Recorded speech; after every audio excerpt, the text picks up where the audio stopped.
этот рецепт, и он пользовался очень большим успехом. Этот рецепт помогал практически всем, причем даже от застарелого, лающего и удушающего какого угодно кашля. И я буду рада, если он кому-то тоже поможет. Я вскипятила молоко и наливаю в стакан.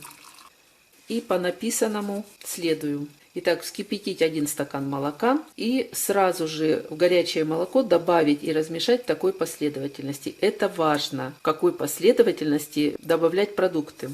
Так написано. 1 столовую ложку сливочного масла, 1 столовую ложку меда, питьевую соду на кончике ножа или ложки, как я вот делаю.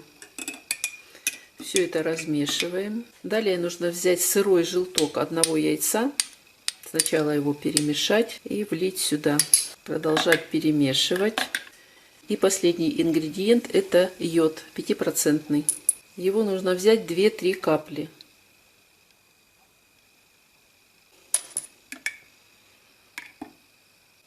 И коктейль готов. Он получается очень приятный на вкус. Детям пить по полстакана 3 раза в день в теплом виде, а взрослым по стакану. И пить до тех пор, пока кашель не уйдет. Кому-то, может быть, и 2 дней достаточно будет, а кому-то и побольше. Если кашель застарелый, то, естественно, дольше придется полечиться. Будьте здоровы, до новых встреч!